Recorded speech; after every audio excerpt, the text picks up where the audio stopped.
transgênicos geram lucros. O Brasil é o segundo maior produtor mundial entre 32 países. Cultivamos soja, milho e algodão modificados. Cerca de 80% da soja já possui algum gene mutante. Se nós pegarmos o caso dos Estados Unidos, onde a maior difusão, de sementes geneticamente modificadas em nível mundial. Nós pegamos o caso da soja, que mais de 90% da área plantada é com semente geneticamente modificada.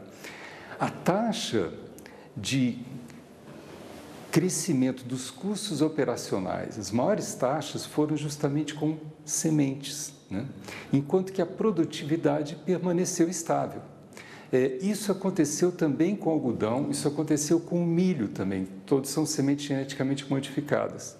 Então foram as maiores taxas de crescimento, elas dobraram a participação delas nos custos operacionais. Então nós vemos aí justamente esse risco de um mercado concentrado na mão de poucas empresas e controlando justamente a produção de alimentos em nível mundial.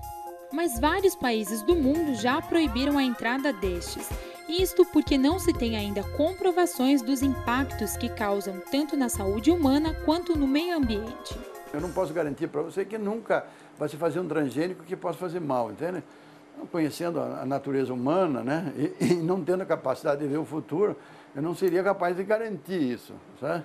Mas, assim, numa agricultura normal, eu não vejo como causar, porque existe hoje um controle muito grande, assim, uma preocupação muito grande com a segurança, uma preocupação que antigamente não existia, Eu acho que a preocupação deve ter, entende? Os cuidados devem ter, entende? Essa preocupação é uma forma de você manter a vigilância assim ativa, eu acho interessante, mas ela não pode ser assim doida, não pode ser assim radical, Tem que ter um bom senso também dentro disso aí, sabe? Os efeitos dos transgênicos ainda estão sendo estudados. Uma pesquisa realizada pela Universidade de Caen, na França, comprovaram que os animais que comeram por 2 anos uma espécie de milho modificado tiveram tumores.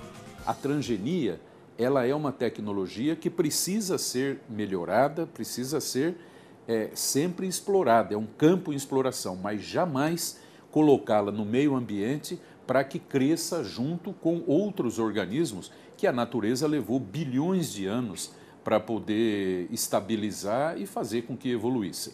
Os transgênicos que você tem hoje em dia, eles foram muito testados, E até para você lançar um transgênico novo no mercado, precisa uma série de testes, tanto de saúde como ambientais. Então a gente pode dizer que os transgênicos hoje que você tem disponíveis, eles são seguros tanto na parte alimentar como da parte ambiental. Mas a entrada dos transgênicos ainda não está bem regulamentada no país. Hoje, 80% da nossa soja produzida no Paraná, por exemplo, que é o nosso grande volume de grãos, é de soja transgênica. E no Brasil não foge a regra. O que nós temos visto, inclusive, são, por exemplo, a CNT-Bio, que é a Comissão Nacional por onde passam as liberações ou não de transgênicos, ela muitas vezes permite a aprovação de transgênicos, no meu entendimento, de uma maneira irregular, sem levar em conta o princípio da precaução. E no Brasil são liberados aquilo que vem pedido para ser liberado.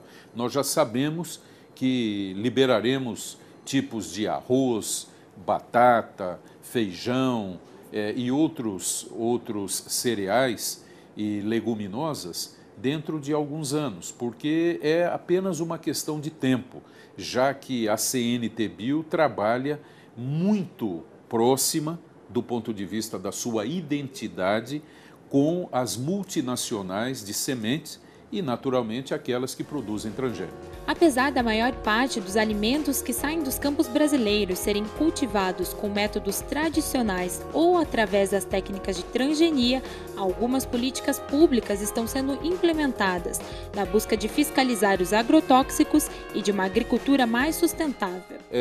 Leis que fazem com que se estimule a produção e o consumo de alimentos orgânicos.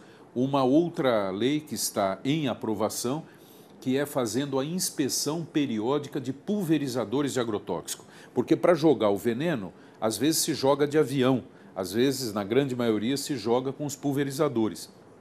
E o gotejamento estando irregular, você vai gastar mais, o agricultor gasta mais veneno, é um custo maior para ele, mas contamina mais o alimento. E você lá na ponta vai comer um alimento com mais veneno, com mais agrotóxico. Então, inspecionar esses pulverizadores é determinante, é fundamental. Não importa qual a forma de agricultura, o que precisamos é preservar o planeta.